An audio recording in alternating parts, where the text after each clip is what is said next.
Montana in late winter wore its silence like armor. The Bitterroot Mountains stood unchanged against a pale gray sky, indifferent to the small lives moving at their feet. And the town nestled in the valley below went about its mornings the way it always had, slowly, carefully, with the practiced patience of people who had learned not to expect too much from a season that gave so little. But a few miles north of town, halfway up a forested slope where tall pines stood shoulder to shoulder like sentinels at a gate, something lived that the valley had not yet learned to understand. The cave opened in the face of the mountain like a held breath. From the outside, it looked like nothing. A dark crease in gray rock half hidden behind a curtain of pine branches unremarkable to anyone passing below. The kind of place a man might glance at once and forget entirely. Inside, the world was different. Remington Nightingale was already awake when the first pale suggestion of morning touched the mountain. He moved through the cave the way a man moves through a space he has memorized, completely not by sight, but by feel, by the slight change in air temperature near the water, by the soft sound of movement in the pond, by the warmth that rose steadily from the long earthen bench built against the far wall. He was 43 years old, though he carried it in a way that made the number feel both accurate and beside the point. His build was the kind that comes not from vanity, but from years of practical necessity, broad through the shoulders, economical in movement, nothing wasted. His dark beard was trimmed short. His eyes were the color of river water in November gray with something deeper underneath. And they moved across every space he entered with the quiet attention of a man who had spent years in places where missing a detail could end a life. He placed a single short length of split oak into the firebox built into the base of the earthen bench. The firebox was no larger than a toolbox compact and sealed on three sides with a narrow air intake carved into the stone below it. When the fire caught, it would not burn openly. Instead, the heat would travel through a series of clay pipes running horizontally beneath the bench, moving slowly through the packed earth above before escaping through a low chimney at the far end of the wall. The mass of the bench clay and sand and straw packed together over months until it held its shape like fired brick would absorb that heat and release it gradually long after the fire itself had gone cold. A small fire carefully fed could keep the entire cave comfortable for 6 hours or more. Remington had spent 4 months getting the proportions right. He had torn it out twice and rebuilt it from scratch, adjusting the pipe angles, testing the draw packing, and repacking the earth mix until the thermal behavior matched what he needed. He did not think of it as clever. He thought of it as necessary. Along the left wall of the cave, rough pine boards had been fitted together into long planting beds, each one filled with dark soil he had carried up the mountain in canvas sacks over the course of 2 winters. Rows of lettuce grew in tidy lines beneath soft yellow lamps hung from hooks drilled into the stone ceiling. Beside them, spinach and cabbage and several varieties of hardy herbs reached upward with the quiet determination of living things doing what living things do. Thin copper pipes ran from a natural spring deeper in the cave, feeding water slowly into the base of each bed, keeping the soil at the moisture level the plants needed without flooding or drying out. The system required almost no daily attention once it was properly adjusted. Near the center of the floor, a shallow oval had been cut directly into the stone. The water inside it was clear enough to show the grain of the rock beneath. 3 silver trout moved through it with the unhurried ease of creatures that had never known a river. Each morning, Remington scattered a small handful of feed across the surface and watched them rise for it, their bodies flashing briefly in the lamplight before settling again. Behind the pond, a greenhouse frame occupied the deepest corner of the cave, built from salvaged window glass, set into a wooden skeleton of reclaimed timber. Inside the small structure, the air stayed several degrees warmer than the rest of the cave, just enough to bring the tomato vines along, just enough for the pepper plants in their clay pots to hold their fruit through the coldest weeks. Fletch was already at the edge of the pond when Remington came to feed the fish. The German shepherd was 3 years old, black and tan with thick fur that caught the lamplight and amber eyes that missed nothing. He sat with his tail resting neatly on the stone floor and watched the trout surface and dive with the focused patience of an animal that understood its own role without needing to be reminded of it. Fletch did not bark without cause. He did not pace or whine or demand attention. He simply occupied whatever space he was in with a kind of steady presence that made the cave feel against all reasonable expectation, like a place where things were being properly looked after. Remington scattered the feed. The fish rose. Fletch watched. Afterward, Remington walked to the wooden shelf carved into the rock near the entrance. He did it the way he always did, without ceremony, without hurrying toward it or turning away from it. He simply stopped in front of it as part of the natural motion of moving through the cave. The photograph was small, mounted in a plain wooden frame that had been handled so many times the finish had worn away at the corners. A girl, perhaps 8 years old, stood in a summer field with tall grass bending around her knees and sunlight caught in her light hair. She was laughing at something just outside the frame, and the laugh was the kind that belonged to a child who had not yet learned to be careful with her joy.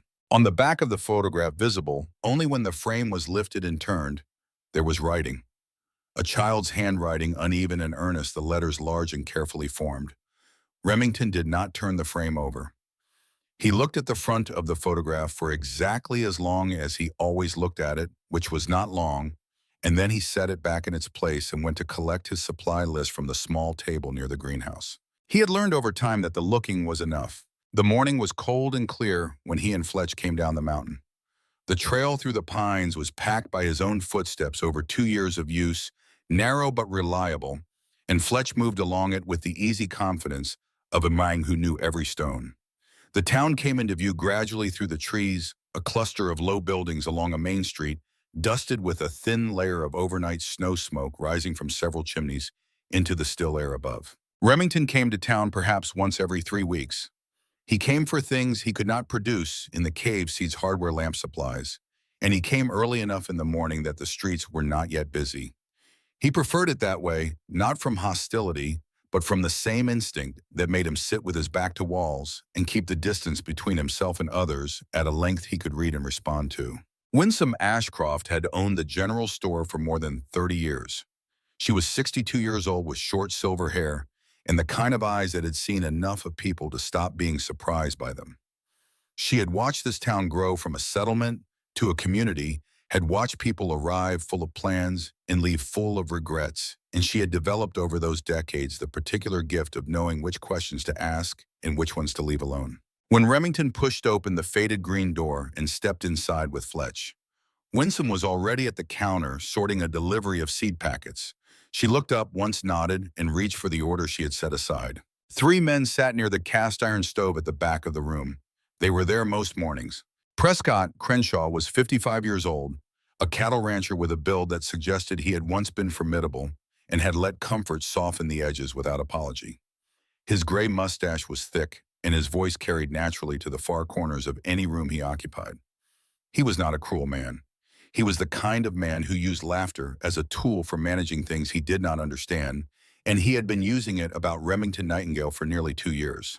Beside him, Holt Colfax sat with his long legs stretched toward the heat. Holt was a mechanic, 43 years old, with a narrow face and eyes that had a permanent expression of mild skepticism, as though the world had made a series of promises to him that it had mostly failed to keep. He had a failed business behind him and a working one ahead of him, and the distance between those two things had not done his disposition any favors. Leighton Halcyon was 25 and freckled and sat slightly forward in his chair, in the way of young men who want to be included in whatever the older men around them are doing. Prescott saw Remington first.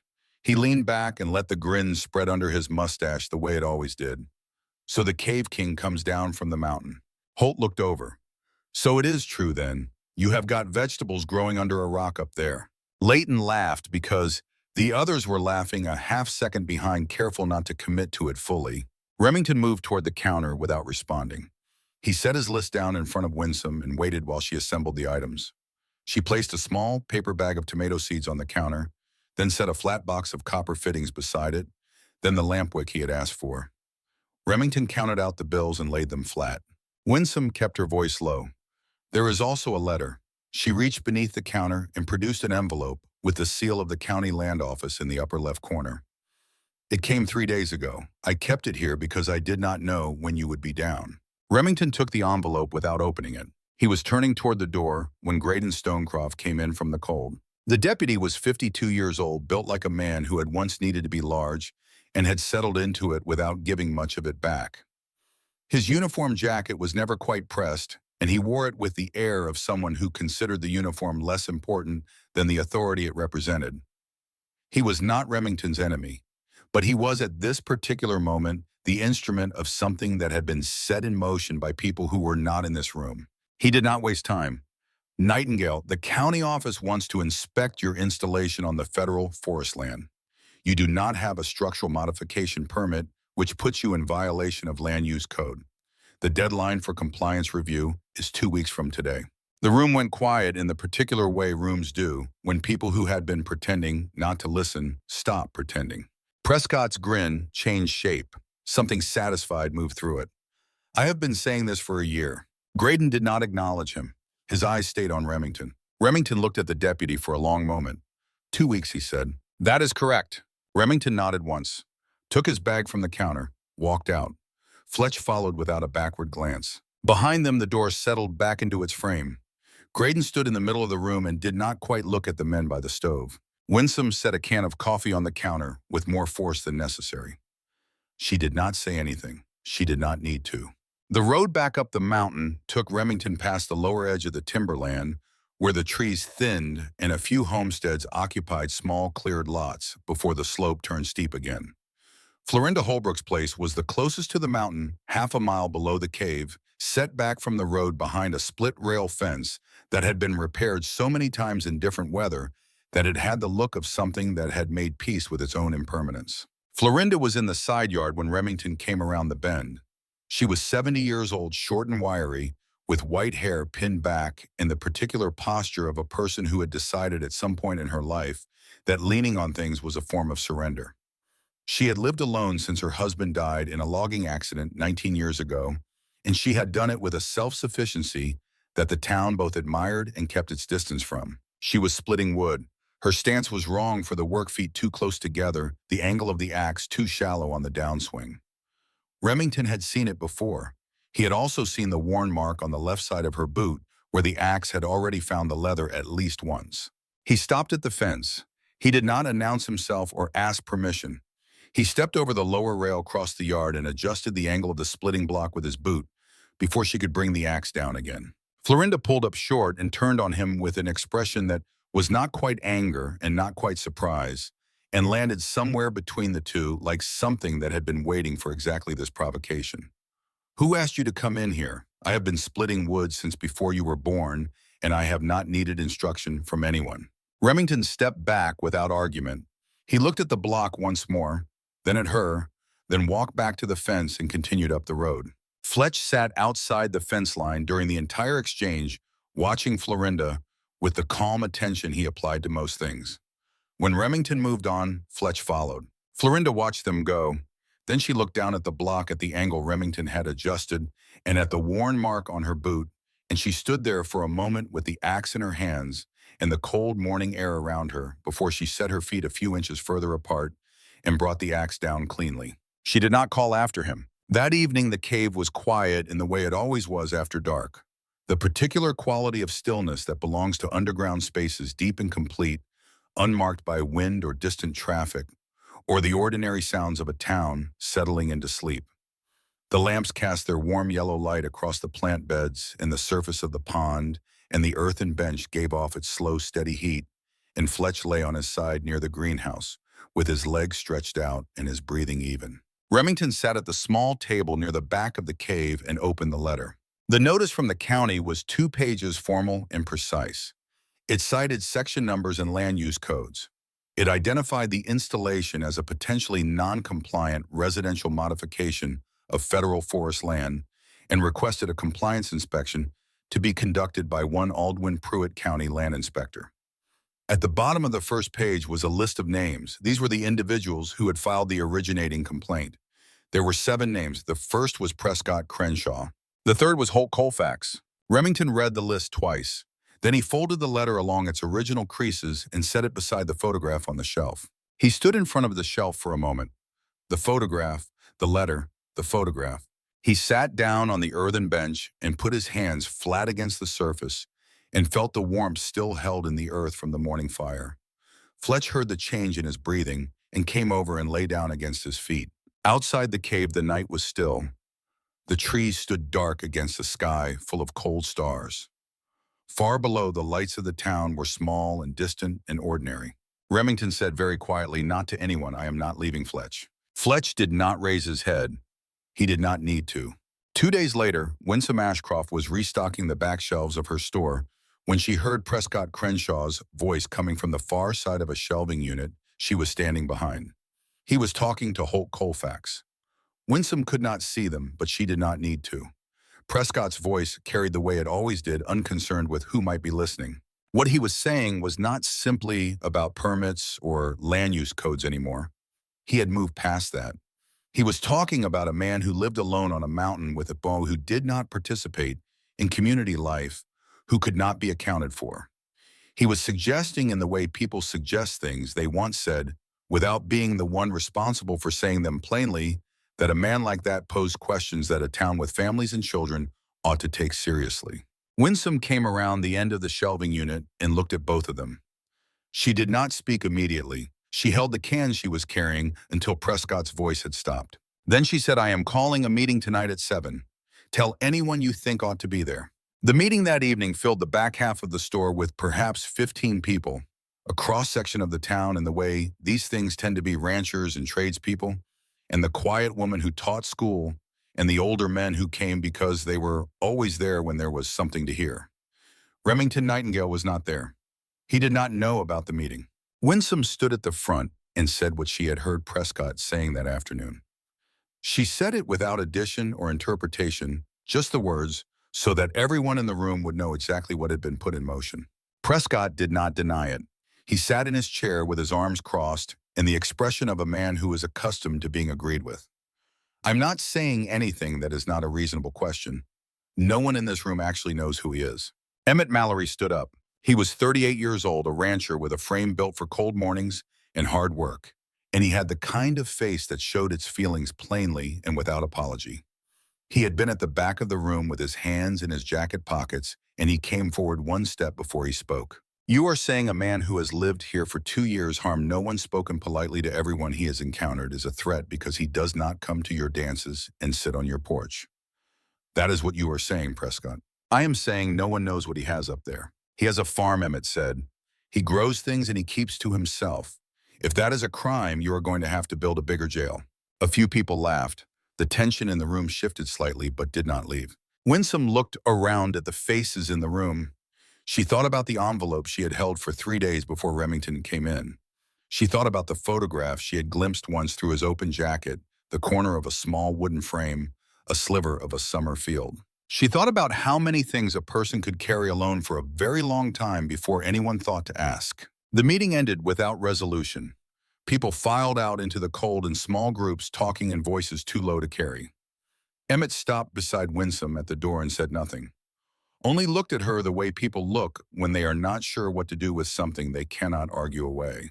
Winsome turned off the lamp at the front of the store and stood in the dark for a moment before she went home.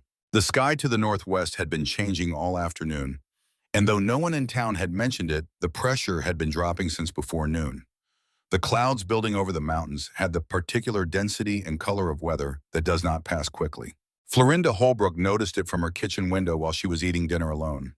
She put her bowl down and went outside in her coat and stood in the yard and looked at the northwest sky for a long time. She had lived through 14 hard winters in this valley. She knew what that color meant. She went back inside and pulled open the door to the woodshed and looked at what she had stacked. Then she looked at the sky again. Then she went back to the shed and started moving wood to the rack inside the house faster than her usual pace, more than she usually carried before a storm. She worked until her arms were tired, and then she stood in the doorway between the kitchen and the back porch and looked at the rack she had filled. It was a good amount of wood. In a normal winter, it would be more than enough. She closed the door and went to bed, and in the night the wind came down from the mountains with a sound that had not been heard in this valley in several years, low and sustained and entirely serious. And by morning the snow was already deep and still falling, and the roads were already gone. Graydon Stonecroft climbed the mountain alone. He had told no one he was going. He had not brought the county inspector. He had not brought a clipboard or a camera or any of the documentation that a formal compliance review would have required. He had simply gotten up before the rest of the department was awake, put on his jacket, and started up the trail in the gray pre-dawn light with the letter folded in his breast pocket and something unresolved sitting behind his sternum that he had not yet found a name for. The trail was harder than he had expected. The snow from the night before had settled into the low places, and the rocks were glazed with a thin skin of ice that required attention. Graydon was not a small man, and he was not as young as he once was, and by the time the trees began to thin and the gray face of the mountain appeared through the branches, he was breathing harder than he wanted to admit. He stopped once and looked back down the slope at the valley below, at the town still mostly dark in the early hour, and then he turned and kept going. The cave entrance appeared between two leaning pines, dark and still, no different from the outside than it had ever been. No sign, no path marker, nothing to indicate that the opening in the rock was anything other than what the mountain had always had. Graydon stood in front of it and felt the warmth before he saw anything. It came from inside, steady and quiet, moving past him on its way out into the cold morning air. Not the sharp heat of an open fire, something slower than that, something that had been building for a long time. He stepped inside. He stood just past the entrance for nearly a full minute without speaking. The lamps cast their yellow light across rows of green plants growing in long wooden beds. The pond at the center of the floor held still water that reflected the light from above. The greenhouse frame in the back corner held the dark shapes of climbing vines, and the earthen bench along the far wall radiated a warmth that reached him from 20 feet away, steady and even, and entirely unlike anything he had expected to find inside a mountain. Remington Nightingale was standing near the pond. He had heard the footsteps, and he was watching the entrance with the particular stillness of a man who is neither surprised nor alarmed, only waiting to see what the arrival means. Fletch sat beside him, amber eyes on the visitor. Graydon pulled the compliance folder from under his arm. He held it for a moment without speaking, looking around the cave the way a man looks at something that has rearranged his assumptions without asking permission. Then he set the folder down on a flat rock near the entrance. "I can file this as no violation found," he said, "but I need you to sign a statement classifying this as a temporary personal residence rather than a permanent structural modification. That keeps it at the county level. If you refuse, Pruitt comes up here himself, and it goes to the state office, and at that point I cannot do anything for you." Remington looked at him. "Why are you doing this?" Graydon took a breath. "Because Prescott Crenshaw is already talking to people above my level. If this goes to the state office, they will not send an inspector. They will send an order." He paused. "I do not think that is a fair outcome for what I am looking at right now." Remington crossed to the small table, picked up a pen, and signed the form on the line Graydon indicated. He did it without reading the document again, with the efficiency of someone who has already decided. Graydon took the folder back. He looked around the cave one more time slowly, the way a man looks when he is trying to keep a memory. Then he looked at Remington. "You built all of this alone?" 2 years. Graydon nodded. He said nothing else. He turned and walked back out into the cold morning air and started down the trail. He had gone about 100 yards when he stopped. It was not a sound that stopped him. It was the sky. He was below the tree line now, and through a gap in the pines he could see the northwest horizon clearly, and what he saw there made him stand very still for a moment before he began moving again faster than before. The clouds building over the mountains were not the ordinary gray of a Montana winter front. They had a density and a darkness to them that belonged to a different category of weather, entirely the kind that announced itself not with wind or rain, but with a stillness that comes just before something large begins. Graydon was halfway down the mountain when he reached for his radio. The storm arrived in the afternoon, and it arrived all at once. There was no gradual building, no progression from light snow to heavy. 1 hour the valley was cold and gray, and the next it was white and roaring, and the roads disappeared under drifting snow, before most people had time to do more than pull their curtains and add wood to their fires. The temperature dropped 15 degrees in 2 hours. The wind came out of the northwest with a consistency that suggested it had no intention of stopping. Inside the cave, the transition was invisible. The storm announced itself only as a change in the sound at the entrance, a low, continuous note that had not been there before, and as a slight drop in the temperature of the air moving through the opening. Remington added a short length of oak to the firebox, checked the plant beds, fed the fish. Fletch lay beside the pond and watched the entrance the way he always did when the weather changed, attentive but not anxious. Outside the town was a different story. In the Mallory house at the southern edge of town, Emmett had been moving firewood from the shed to the back porch since noon, carrying it in armloads against the weight of the wind. The house was solid, and he had laid in what he believed was a sufficient supply, But the cold coming through the walls was finding gaps he had not known were there, and the fire in the main room was working harder than usual. Marcella had moved Lachlan away from the windows and was feeding him soup at the kitchen table, while the boy watched the snow pile against the glass with the particular fascination children have for weather they are safely inside of. Lachlan was 7 years old, small for his age, with light brown hair and wide blue eyes and a face full of freckles that his mother said would fade and his father suspected would not. He had his father's patience in small doses and his mother's curiosity in large ones, and the combination produced a child who was always very still until he was suddenly in motion. He pressed his palm against the cold window glass and watched the snow move. "Dad," he said, "when does it stop?" Emmett came in from the porch with snow on his jacket and ice in his beard. He looked at his son and then at the window. "A day or two," he said, and tried to believe it. At Holt Colfax's repair shop on the north side of town, the pipes that ran along the uninsulated north wall had been freezing since mid-afternoon. Holt had wrapped them in rags 2 weeks ago and told himself it would be enough. It wasn't enough. He was under the workbench with a heat lamp trying to thaw a section of half-inch copper pipe when he heard the sound that meant the pipe had already split further up the line. The water that came down when the section finally let go was not the trickle of a small failure. It spread across the concrete floor and began to ice over before he could get to the shutoff. Holt stood in the middle of his shop with water spreading around his boots and looked at the damage with the expression of a man recalculating something he had thought was already settled. In her small house between the timberland and the road, Florinda Holbrook sat beside her wood stove in the lamplight with a book open on her knee that she had not been reading for the past hour. She was counting. She had been counting since early afternoon when the storm had arrived with a commitment that exceeded her expectations. The wood she had moved inside before the storm was a good amount. She had told herself that twice already. But the stove was pulling harder than usual, burning through the wood at a rate that did not match her experience of previous winters. What she could not know from the outside was that the firebox lining had cracked along the back wall sometime in the early autumn, an invisible fracture that admitted just enough cold air to disrupt the burn efficiency.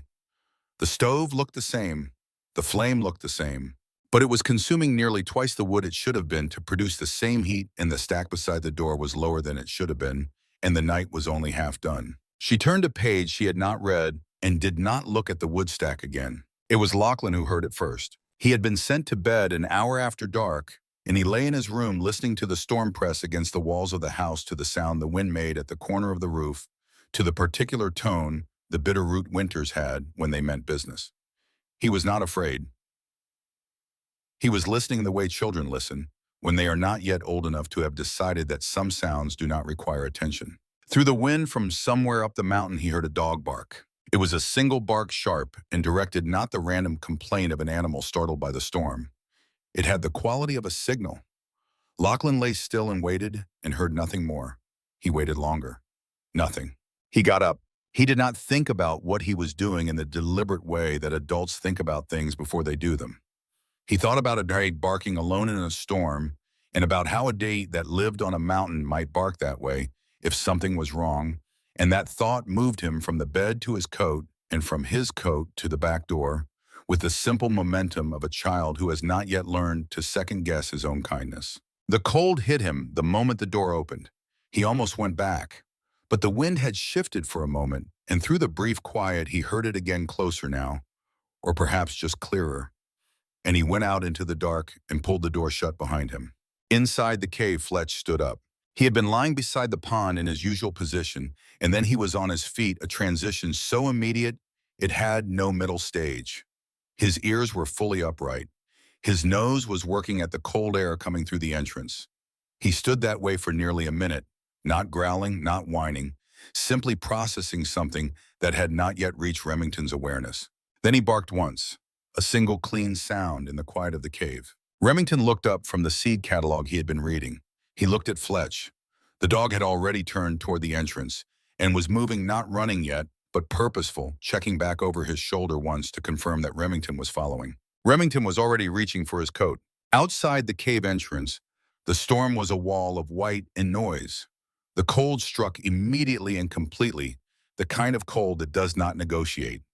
Visibility was perhaps 15 feet in the direction the lamp carried, and nothing beyond that except the moving dark. Fletch pushed into it without hesitation, his thick coat shedding the snow, his body low and driving, and Remington followed the shape of him through the wind. They had gone perhaps 30 yards down the trail when Remington lost sight of the dog entirely. He stopped. He turned off the instinct to call out because calling into that wind was useless, and instead he went still and let his other senses work. He heard the wind. He heard the trees. He heard his own breathing. Then from his left, through the noise of the storm, Fletch barked again. Remington moved toward the sound. The boy was under the wide branches of a snow-loaded pine, perhaps 50 yards from the cave entrance, in a shallow depression where the ground dipped and the tree's canopy had kept the worst of the accumulation back. He was sitting with his knees drawn up and his back against the trunk, and he had stopped shivering, which was not a good sign. His coat was far too light. His hands were bare. His lips had gone a color that Remington recognized from other contexts, from other kinds of cold in other places, and he moved faster when he saw it. Lachlan looked up when Remington reached him. His eyes were dull with exhaustion and cold, and something else, the particular disorientation that comes when the body has been working too hard for too long to stay warm. He tried to speak, and what came out was thin and unsteady. "I got lost," he said. Remington did not ask how or why. He pulled off his outer coat, wrapped it around the boy without stopping to consider the cold this let in, and lifted him. Lachlan weighed almost nothing, and his body felt frighteningly cold, even through the layers. He did not resist being carried. He gripped the front of Remington's shirt with both hands and held on. Fletch was already moving back toward the cave. Inside, the warmth came around them like something that had been waiting. Remington carried Lachlan to the earthen bench and set him down against the warmest section of the surface, near the middle where the clay had been absorbing heat the longest. He pulled the wool blanket from the chest near the greenhouse and wrapped it around the boy, completely tucking it under his feet and up around his shoulders. He put water on the small camp stove near the plant beds, and while it heated, he knelt in front of Lachlan and looked at his hands. The color was coming back slowly in his palms, but the fingertips were still pale. Remington rubbed them between his own hands with steady pressure, not fast, just consistent, the way you encourage circulation that has retreated inward. Fletch lay down directly against the boy's legs along the outside of the blanket. The dog's body heat was immediate and substantial, and Lachlan made a small sound when it reached him that was not quite a word. The water heated. Remington poured it into a metal cup and added a spoonful of honey and set it in Lachlan's hands, wrapping the boy's fingers around it. Lachlan held the cup and looked around the cave with the slow, careful attention of someone whose mind is coming back from somewhere far away. He looked at the lights. He looked at the green rows of plants. He looked at the water in the pond, catching the lamplight. "Is this your house?" he asked. His voice was clearer now. Remington settled onto the bench beside him, far enough away not to crowd him. "Yes," he said. Lachlan was quiet for a moment. His color was improving. The shivering had started again, which was the body's mechanism reasserting itself, and that was better than the stillness that had preceded it. He looked toward the shelf carved into the rock near the entrance, at the small wooden frame sitting there. "Who is that?" he asked. Remington looked at the photograph. "Someone I know," he said. Lachlan accepted this. He pulled the blanket tighter around himself and leaned slightly against the warm surface of the bench and let his eyes close. Fletch did not move from his position. The cave was quiet except for the sound of the storm outside and the faint movement of the fish in the pond. Remington sat beside the sleeping boy and looked at the photograph from across the room, and in the lamplight, his face held an expression that belonged to a man standing at the edge of a very old grief, familiar enough now that he could stand at that edge without falling. The night deepened. The storm did not relent. By midnight, the temperature outside had dropped to a point that the thermometer on Florinda Holbrook's back porch could not adequately register because the mercury had reached its lower limit. Inside her house, the air was cold enough to see her breath. The last piece of wood had gone into the stove an hour ago. She had a single small bundle of kindling left, and she was saving it because she did not know for what. Only that keeping something in reserve felt necessary even when she could not say what it would be reserved for. She sat in her chair with 2 coats on and a wool blanket across her legs and told herself she was fine. She had been cold before. She had survived worse. She was not the kind of woman who asked for help. Her hands had been numb for 20 minutes. She got up to check the wood box again, even though she knew it was empty, because sometimes doing something feels better than doing nothing. She stood in the kitchen and looked at the cold iron stove and looked at her breath in the air and looked at the wood box. Then she opened the back door and sat down on the back step because the cold outside was sharp and immediate and was at least a different sensation than the dull cold inside, and she thought that the shock of it might warm her somehow, which was the kind of logic that belongs to a mind that has been cold for too long. Inside the cave, Remington was not asleep. He was sitting in the low light, with Lachlan breathing evenly under the blanket on the bench, with Fletch still pressed against the boy's feet, and he was reading. Or he was holding the book and looking at the words. One of those two things. Fletch lifted his head. He did not bark. He turned his muzzle toward the entrance and breathed in a long, slow breath through his nose, and then he looked at Remington with a directness that was impossible to misread. Remington set the book down. He pulled on his heaviest coat, the one he kept near the entrance for exactly the kind of night this had become, and he took the lantern from its hook and stepped out into the storm. The cold was absolute. The wind had not diminished. The snow was still falling, and the trail down toward Florinda's house was invisible under 2 feet of new accumulation. But Remington knew the terrain well enough that the trail was only necessary as a reference point. He moved by memory and by the dark shapes of trees he had learned over 2 winters. He found her on the back step. She was sitting upright, which was the only thing about her posture that was normal. Her face had the particular stillness of someone who has stopped fighting the cold because the cold has stopped asking permission. The color in her cheeks was wrong.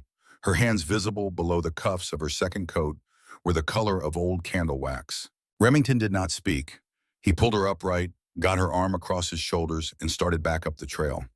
She was lighter than she should have been for a woman her height, and she moved with the half-conscious cooperation of someone who is present enough to follow instructions, but not present enough to give them. She said partway up the trail in a voice that was thin, but recognizably hers, "I do not."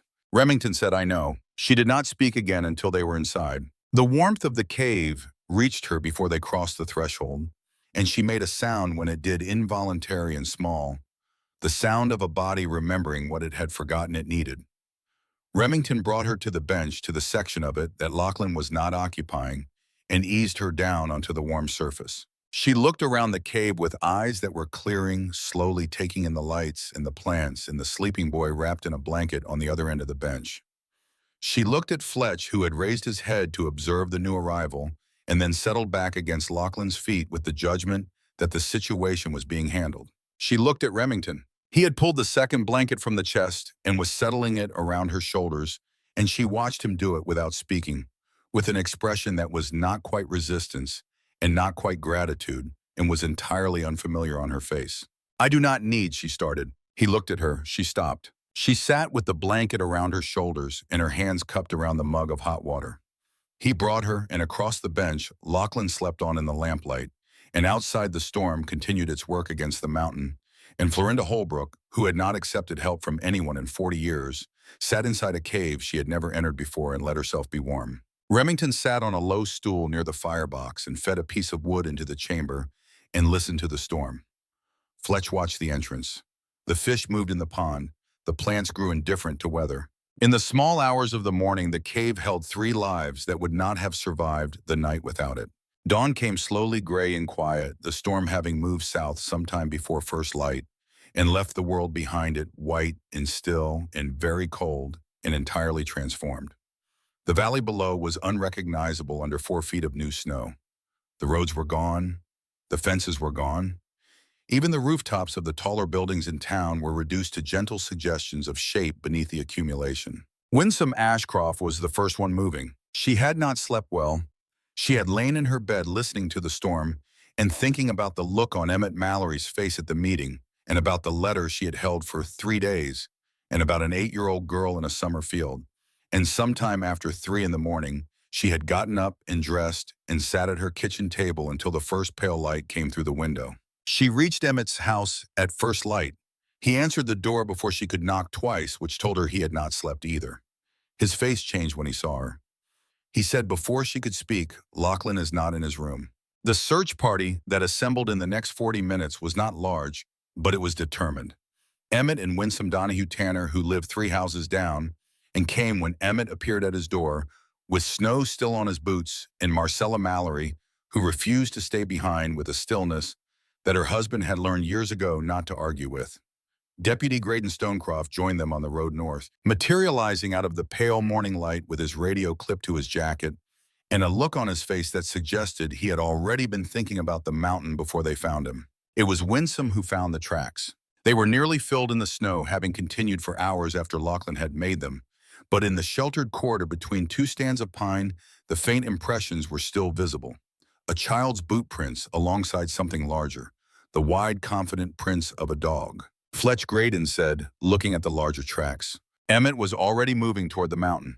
The trail up was harder than any of them had expected. The snow, deep enough in places to require real effort to push through, and they moved in a line with Emmett at the front and Graydon at the back, and no one speaking much, saving the breath for the climb. The mountain was very quiet after the storm, the kind of quiet that has weight and texture, and their footsteps were the only sound until the rock face came into view through the trees. Graydon fell behind near Florinda Holbrook's house. The others did not notice immediately. He had stopped at the property line and was standing with his hands in his pockets looking at something in the snow. He stood there long enough that Donahue, the last in line, turned and looked back. The prints in the snow told a story to anyone who knew how to read one. A man's boots going down from the direction of the mountain to Florinda's back step. The same boots returning uphill, the impressions notably deeper on the return path than the departure. A heavier load going up. Graydon stood over those tracks for a long moment. The cold air moved around him. He looked up the slope toward the cave entrance, still invisible through the trees from here, and something in his face shifted in a way that did not have a clean name but had something to do with the difference between what he had assumed and what he was now looking at. He caught up to the others. Winsome smelled it before the entrance came into view. Something green and alive growing in the dead of winter, a contradiction that stopped her mid-step and made her look at Emmett with an expression she could not quite explain. Then the cave entrance opened before them between the leaning pines. Emmett went in first. He stopped inside the entrance the way people stop when a space refuses to match the image they have been carrying of it. The yellow lamplight, the green growing things, the clear water of the pond, the warmth that had no visible source that seemed to come from the walls and the floor and the air itself. He stood in the entrance of what he had always imagined as a cold, dark hole in the rock and looked at what was actually there and said nothing. Lachlan was on the bench. He was wrapped in a blanket and he was asleep, and the color in his face was the color of a child who has been warm for hours. Fletch lay against his feet, and when the group came in, the dog raised his head, assessed the situation, and laid his head back down. Marcella made a sound and crossed the cave in 4 steps and dropped to her knees beside her son and put her arms around him, and the sound she made then was different. Quieter, the sound of fear releasing from a place where it had been held very tightly for a very long time. Lachlan woke up and looked at his mother and said her name and held on. Emmett stood beside them with his hand on his son's head, and the hard lines of his face rearranged themselves into something that a man only lets show when he believes no one is evaluating him. The others spread through the cave, slowly taking it in. Winsome stood near the plant beds and looked at the rows of lettuce and spinach growing under their lamps with the expression of a woman recalibrating something she had held as settled. Donahue Tanner moved toward the greenhouse and looked at the tomato vines through the glass without touching anything. Graydon stood near the entrance with his arms at his sides. At the far end of the bench under a second blanket, Florinda Holbrook was awake. She was sitting upright with the blanket around her shoulders and the empty mug still in her hands, and she was watching the newcomers take in the cave with an expression that was difficult to read. Something between private amusement and the careful neutrality of a woman who has not yet decided what to do with the night she has just survived. Winsome saw her and stopped walking. She looked at Florinda. She looked at the blanket around her shoulders and the mug in her hands and the color in her face that was entirely normal and entirely wrong for a woman who should have been alone in a cold house last night. She looked at her for a long moment without speaking. Then she found a flat rock near the plant beds and sat down on it and looked at her hands in her lap and did not say anything at all because there was nothing to say that the room had not already said more plainly. Remington was standing near the pond. He had been standing there since they came in, watching, arms loose at his sides, his face holding its habitual calm. Fletch had come to sit beside him when the group arrived, taking his position with the quiet authority of a dog who knows his place. Emmett straightened up from beside his son. He looked at Remington across the cave, and the look had in it everything that a man who has just found his missing child feels toward the person who kept that child alive through the night, which is not a simple thing and does not resolve into a single expression. He said, "Thank you." Remington nodded once. Emmett's eyes moved to the shelf near the entrance, to the small wooden frame sitting there.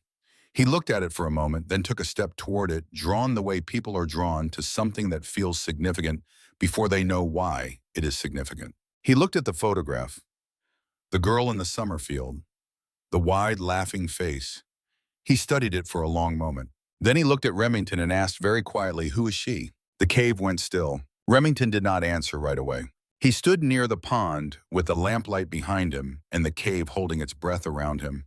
And for a moment, the only sounds were the faint movement of the fish in the water and the distant voice of the wind still working at the mountain outside. Everyone in the room was looking at him. Even Lachlan, who had pushed himself upright on the bench with the blanket still around his shoulders, was watching his father ask the question and watching the man across the cave prepare to answer it. Remington looked at the photograph. Then he looked at Emmett, who was standing near the shelf with the careful patience of a man who has learned that some questions require more than a moment to reach the person being asked. "Her name was Sable," Remington said. His voice was level, not flat, not without feeling, but the way a voice sounds when the feeling inside it has been carried for so long that it has become load-bearing structural, something you cannot remove without changing the shape of everything else. "My daughter. She was 8 years old. 9 years ago, there was a bad storm in the northern part of the state. I was deployed on a search and rescue operation up there 3 days out. I did not know she had come looking for me. No one knew she had left. By the time I came home, it was morning and it was too late." Marcella turned her face away. Winsome did not move from her rock. Lachlan looked at his father and then at Remington with the particular gravity of a child who is understanding something for the first time that adults have known for a long time. Remington looked around the cave slowly, not at any one person, but at the space itself, the lights, in the growing things, in the bench still holding its warmth from the morning fire. "I did not build this to hide from people. I want to say that plainly." He looked at Lachlan briefly and then back at the room.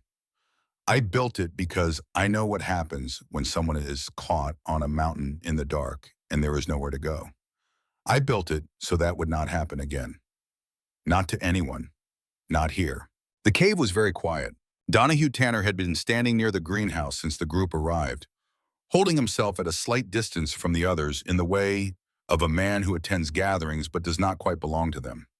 He was 53 years old, broad across the back, with a face that weather and time had worked on steadily and without much interruption. He had come up the mountain because Emmett had knocked on his door and he had put his coat on and followed the way neighbors do. He had not planned to say anything. He said, "I know that storm." Everyone looked at him. He was looking at Remington, not with the expression of someone who has just recognized a coincidence, but with something older and more considered, the look of a man who has been carrying a specific weight for a long time and has just seen someone else carrying the same one. "My brother was on that mountain," Donahue said. "He was part of a survey crew working the eastern ridge. They found him 2 days after the storm broke." Remington looked at Donahue. The two men held each other's gaze across the cave for a moment that had a quality to it unlike any of the other moments that had accumulated in this space over the past hours. It was not comfort exactly. It was not shared grief in the way that phrase is usually meant. It was the recognition that sometimes the same event casts its shadow across more than one life, and that discovering this does not make the shadow smaller, but does make it slightly less isolating. No one spoke to fill the silence. The silence did not need filling. It was Graydon who finally moved. He had been standing near the entrance with his arms at his sides since the group arrived, and now he walked to the center of the cave with the deliberate movement of a man who has made a decision and is acting on it before he can reconsider. He reached into his jacket and pulled out the compliance folder, the same one he had carried up the mountain 2 days ago, and he looked at it for a moment before he set it on the flat surface of the bench beside Lachlan's feet. "I am going to file this as no violation found," he said. "There is nothing in this cave that requires remediation or removal." He looked at Remington. "The petition Prescott filed will not go further than my office." Remington looked at the folder, then at Graydon. "You do not have to do that." Graydon picked the folder back up and held it. "I have been a deputy in this county for 22 years. In that time, I have done a number of things because someone above me wanted them done." He paused. "This is not going to be one of those things." He tucked the folder back under his arm. He looked around the cave one more time at the plants and the warmth and the sleeping arrangements that had preserved 3 lives through a dangerous night, and his face held the expression of a man who is updating his understanding of what a place can be. Fletch walked over to him. The dog had not approached Graydon at any point since the deputy's first visit. He had acknowledged him, assessed him, and returned to his post. Now he crossed the cave and sat down beside Graydon's left boot and looked up at him with amber eyes that were direct and unhurried. Graydon looked down at the dog for a moment. He put his hand on top of Fletch's head, careful and deliberate, the touch of a man who respects animals, but is not entirely certain how to express it. "Good dog," he said quietly. Remington watched this without speaking, and something in his face changed very slightly, an easing of something that had been held for a long time, small enough that only Winsome, who had been watching him all morning with the attention she gave to things she was trying to understand, would have noticed it. The second wave of the storm arrived in the early afternoon. Graydon had gotten through to the county on his radio shortly before it came, and the information was not encouraging. The main road out of the valley was blocked at both ends. Supply trucks could not get through. The earliest estimate for road clearance was 48 hours, and that assumed the weather cooperated, which at the moment it showed no interest in doing. Graydon looked at his radio and then at the cave around him and then at Remington. "We need to bring more people up here. There are families in town running low on wood. The cold last night was the worst of the system, and there may be more coming tonight." Prescott Crenshaw had been sitting on a low outcropping near the entrance for the past 2 hours, saying nothing, which for Prescott, Crenshaw was itself a kind of statement. He was a big man, and he took up space even when he was not trying to, and the stillness he had been maintaining since he arrived in the cave had the quality of a man who was in the process of revising something he held as settled. When Graydon said what he said about bringing more people up, Prescott came out of that stillness. "This cave is not set up for a whole town," he said. "There is a limit to what one man can provide." Graydon turned to look at him with a patience that was not quite patience. "You spent last night in a warm space with hot food and clean water. Prescott, that happened because of this man in this cave." He kept his voice even. "I am not asking whether we deserve his help. I am saying people are going to be in danger tonight if we do not act."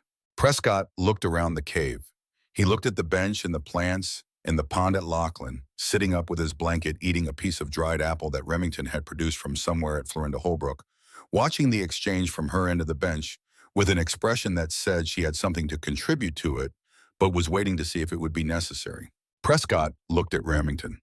Remington had not moved from his position near the firebox. Prescott said you would take them in. Remington said if they need a place, yes. Prescott was quiet for a moment. Then he said without looking at anyone in particular, "I will go back down and tell them where to come." He stood up, adjusted his coat, and walked out of the cave into the cold without further comment. The sound of his footsteps in the snow faded quickly. Winsome looked at the entrance for a moment after he was gone. Then she looked at Remington with an expression that was not quite a smile, but was in the same family. "He will be back in an hour," she said, with half the town behind him. She was not wrong. They came up in groups, the first families arriving before noon, the later ones in the early afternoon as word moved through the houses at the edge of town, and then to the houses further in. They came with blankets and with children and with the particular expression of people who have let their pride recede far enough that they can ask for what they need. They came because the fires in their homes were burning through wood faster than the wood could be replenished, because the cold that had come down from the mountains the previous night had found every gap in every wall in town and settled in with a thoroughness that suggested it intended to stay. They came because Prescott Crenshaw had knocked on their doors and told them where to go, and whatever else might be said about Prescott, when he told people something was real, they believed him. The cave received them in the way a space receives people when it has been built with more capacity than its single occupant requires, which is to say, it had room. Not comfortable room, not the room of a large hall, but the room of a place that was fundamentally warm and dry and full of light, and that was enough. The first group that came in stopped inside the entrance, the way everyone stopped inside the entrance, but their reasons for stopping were different from each other. The children stopped because of the fish. They went to the edge of the pond immediately the way children go to water and crouched down to watch the trout moving in the clear depth below them. And for a few minutes the cave had a sound it had never had before, which was the sound of children being genuinely delighted. The older men who came in the second group stopped and looked at the firebox and the bench and the vent system with the evaluative attention of people who had spent their lives solving practical problems and could recognize a practical solution when they encountered one. One of them crouched beside the bench and placed his palm flat against the surface, held it there, and nodded slowly to himself. Holt Colfax came in with the second group. He moved through the cave differently from the others, not with wonder or relief, but with the focused lateral attention of a mechanic or walking a job site taking inventory. He looked at the copper pipe running from the spring along the cave wall to the plant beds. He followed it with his eyes from the source to the distribution points. He crouched at one of the joints and looked at the fitting without touching it. He straightened up and found Remington near the back of the cave checking the temperature in the greenhouse frame. The copper line from the spring, Holt said. The joints on the distribution side are starting to oxidize. Another season and you will have a leak at the second fitting. Remington looked at him. Holt held his gaze with the directness of a man offering something practical, rather than something personal. I know the repair. If you want it done right before spring, I can do it. Remington was quiet for a moment. Then he said, all right. Holt nodded once and moved away to find a place to sit. That was the whole of it. No apology was spoken, no acknowledgement of the months of commentary from the stove corner at Winsome's store. In the economy of men who express things through what they can do rather than what they can say, it was enough.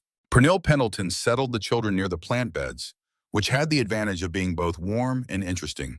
She was 47 years old, patient in the way that comes from years of managing rooms full of people who would rather be elsewhere, and she organized the smaller children into a loose group and began talking to them in the low, steady voice she used in her classroom. Lachlan had claimed a spot near Fletch at the edge of the pond. He was not fully a child of the group anymore, and not fully separate from it, either occupying the particular position of someone who got here first and has proprietary feelings about the space as a result. He watched the other children come in with Fletch's head resting on his knee. Pernille sat beside him when the other children were settled. Lachlan looked at her with the directness children apply to questions they had been thinking about for a while. He said, why did everyone laugh at him before? Pernille looked across the cave to where Remington was moving between the groups, checking the firebox, bringing water, doing the things a host does when a space fills with people it was not expecting. She was quiet for a moment. Because people laugh at things they do not understand, she said.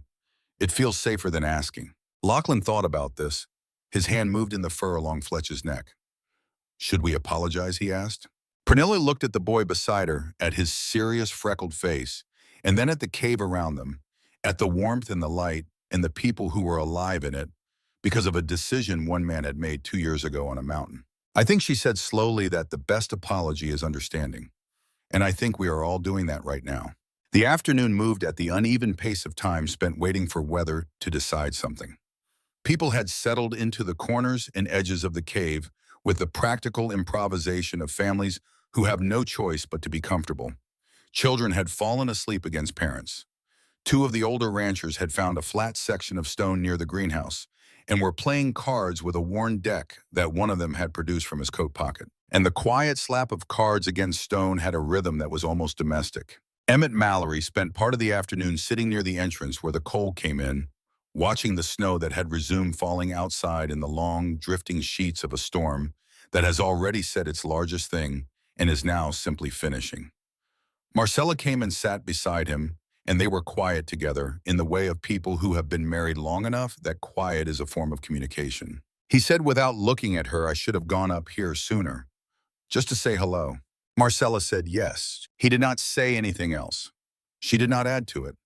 The statement stood by itself as the kind of honest, simple accounting that requires no elaboration. Donahue Tanner had moved to a spot near the pond after the lily reveal and had remained there through the afternoon, his back against the cave wall, watching the fish move in the lit water.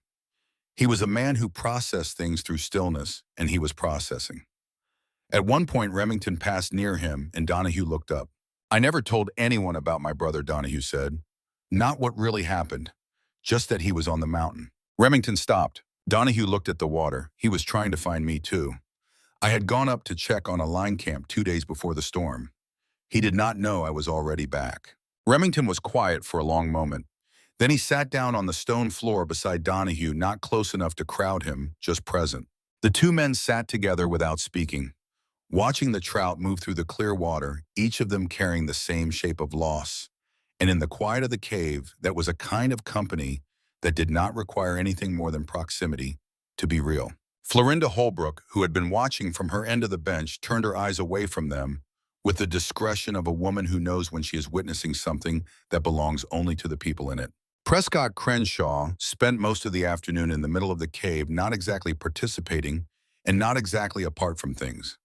He was the kind of man who processes things through observation when words have run out, and he was observing. He watched Remington move through the cave. He watched the way people who had arrived cold and frightened were leaving those things behind as the hours passed. He watched Florinda, who by mid-afternoon was sitting in conversation with one of the younger mothers about something that involved her gesturing with considerable conviction, the topic apparently engaging enough to have temporarily overridden her instinct toward solitude. Late in the afternoon, Prescott walked over to where Remington was adding a short piece of wood to the firebox. Remington did not turn around. Prescott stood behind him for a moment. He had a way of occupying his own silence that was different from his usual way of occupying a room less expansive, more considered. "I was the first name on that petition," he said. Remington did not respond. "It was not because I thought you were dangerous." Prescott's voice had lost the carrying quality he usually gave it. "I want to be honest about that. It was because I did not understand what you were doing up here. And things I do not understand make me uncomfortable. And when I am uncomfortable, I tend to do something about it before I take the time to think about whether I should." Remington turned from the firebox. He looked at Prescott with the steady attention he gave to most things, not hostile, not warm, simply present. Prescott met his eyes. "I put a process in motion that was aimed at taking this from you." He gestured at the cave, at the space around them. "And you opened the door anyway." Remington said Sable would have wanted that. Prescott held that. He nodded once slowly, the nod of a man accepting a weight he has earned and intends to carry properly. He did not offer his hand, and Remington did not offer his. What passed between them was something smaller and more durable than a handshake. The kind of acknowledgement that does not require ceremony because it is not about ceremony. Prescott walked back to his place in the middle of the cave. The snow outside had slowed to intermittent flurries by the time the last light had left the sky, and the temperature, while still severe, had stopped its descent. Graydon confirmed on the radio that road crews would begin work at first light and that the valley would have access restored by midday tomorrow at the latest. This information moved through the cave in the way good news moves through a confined space quietly and with visible effect, people's shoulders dropping slightly, conversations becoming less urgent, the particular relief of knowing that the worst is past. Before dark, Graydon found Remington near the far end of the bench. He took the compliance folder from his jacket and set it on the bench surface between them. He looked at it for a moment, then at Remington. "I will file this in the morning," he said. "No violations, no follow-up inspection, and I will speak to the county directly about the petition." He paused. What Prescott started can be stopped, but it needs to come from someone with standing in the office. I have that standing. I have just not used it for anything important in a while. Remington looked at the folder. He looked at Graydon. "I appreciate what you did on the trail," he said. 2 days ago, coming up alone." Graydon was quiet for a moment. "I did not know what I was going to find." He looked around the cave with something in his expression that was close to the thing a man feels when he has been wrong about something for a long time and has finally been shown the evidence. "I think I came up because I wanted to know before someone else made a decision based on not knowing." Remington said, "That is the right reason." Graydon picked up the folder and put it back in his jacket. Fletch came over and sat beside him again, and this time Graydon crouched down to the dog's level and scratched behind his ears with more familiarity than he had managed in the morning. Fletch accepted this gravely. The cave that night was full in a way it had never been. People had arranged themselves across every available surface on the bench and on blankets spread across the stone floor and in the corners near the plant beds where the warmth collected. The children had fallen asleep in a group near the greenhouse, several of them using Fletch's flank as a communal pillow, which the dog endured with the dignified patience of an animal that has decided this particular indignity is acceptable. Remington moved through the space after most people had settled, checking the firebox, adjusting the lamp that had been burning unevenly since mid-afternoon, making sure the water cup beside Florinda's end of the bench was full. Florinda was still awake. She was sitting with her back against the warm wall behind the bench, watching him move through the space. When he came to check the cup, she spoke quietly so as not to disturb the sleepers nearby. "The lining on my stove," she said. "It cracked sometime in the autumn. I did not know until last night when the wood was going too fast." Remington looked at her. "I know. I saw the smoke pattern from the chimney a few weeks ago. The draw was wrong." She was quiet for a moment. "You did not say anything. You would not have listened." She looked at the cup in her hands. "No," she said. "I would not have." She turned the cup once slowly. "But I am listening now." Remington sat down on the edge of the bench nearby. He told her what the repair would require, the materials and the process, and roughly how long it would take with two sets of hands. He told her without rushing, with the patience of someone who has decided that a person who is ready to hear something deserves to hear it properly.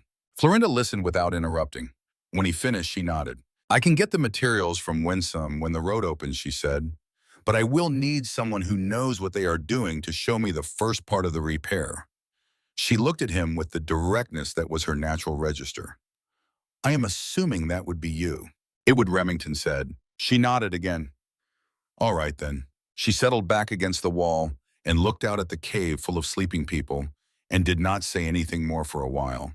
Then, in the low voice of someone speaking a thought they have been holding for some time, she said, "40 years I've been doing everything myself. I thought that was strength." Remington looked at the room around them. At the sleeping families, the children, Donahue Tanner asleep with his back against the wall near the pond. "It is," he said, "until it isn't." Florinda was quiet for a long moment. Then she said, "Yes, that is exactly right." She closed her eyes, and after a while her breathing slowed, and she slept. Morning came with light. Not the tentative gray of the previous days, but actual light. The particular gold that follows a storm, when the sky has spent itself and the air has turned crystalline, and everything the snow has covered glows with a brightness that is almost aggressive. It came through the cave entrance and moved across the stone floor in a widening rectangle, and as it reached the pond, the water lit up from within, and the trout moved through it like small flames. Remington was already awake. He was standing near the entrance, looking out at the valley below, and what he saw there was the town emerging from the white. Rooftops appeared as the early light defined them. Chimneys began to show thin threads of smoke as the first fires of the morning were built. The roads were still covered, but the sky was open, and the cold was the clean, manageable cold of a winter morning that has made its point and is willing to negotiate. People woke slowly and in stages. Children first, then the lighter sleepers among the adults, then the deep sleepers who had to be coaxed upright by the smell of the broth Remington had put on before dawn. He had used the last of the stored vegetables and a portion of the smoked fish for it, a decision made without deliberation, the natural conclusion of a place that was built to provide. They ate in the early light, with the warmth still steady in the bench and the lamps burning at their usual soft register. Nobody spoke much at first. The kind of quiet that follows a difficult night is its own language, and the people in the cave that morning were fluent in it. Lachlan ate his broth standing up beside Fletch, who was watching the cave entrance with the forward attention of a dog who knows that the calm position of the room is about to change.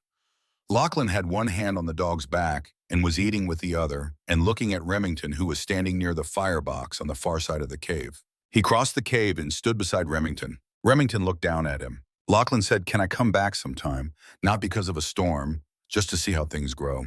Remington looked at the boy for a moment.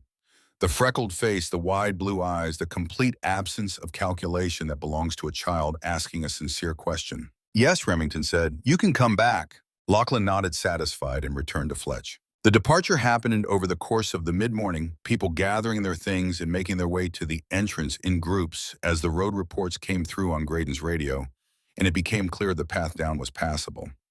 They left the way they had come in their families and their small clusters, and as each group went past the entrance, Remington stood near it, and they said things to him that people say when they have been helped. Some of them simple and some of them not quite adequate to what they meant, but all of them genuine.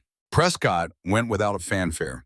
He stopped at the entrance, looked at Remington, and said, "I will be in town." Then he walked out into the morning light and started down the mountain. Winsome was among the last to leave. She stood near the entrance with her coat buttoned and her gloves on, and looked at Remington with the clear, direct gaze she had always had. "You should come down to the store when you need things," she said. "Same as before, except that now people know who they are buying coffee next to." Remington said, "I will." Winsome looked at him a moment longer. She had carried something for a long time, a question about the photograph in the frame and the man who looked at it every morning and never looked away and never explained it. She had decided weeks ago not to ask it. She was not going to ask it now. But she looked at him with an understanding that did not require words, and he received it with the quiet acknowledgement of a man who knows when he has been seen, and that was enough between them. She walked out into the morning. Graydon was the last to leave besides Emmett and his family.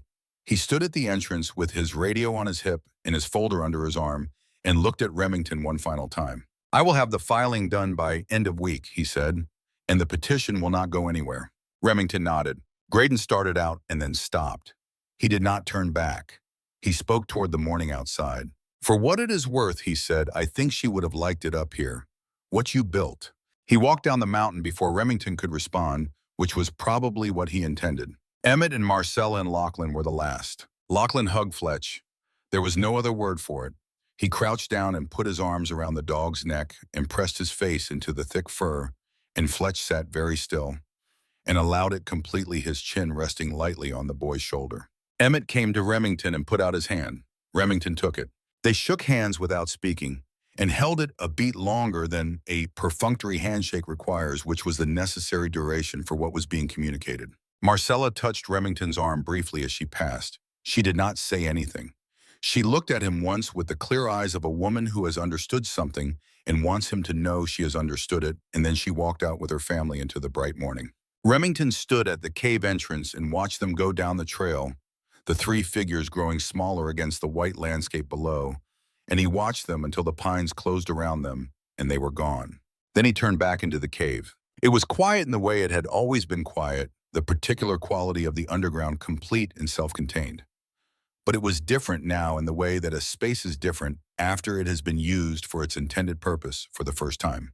Not louder, not bigger, the same dimensions, the same stone, the same lamplight on the same water. Just completed in a way it had not been before. Fletch padded over to the pond and lay down in his usual position.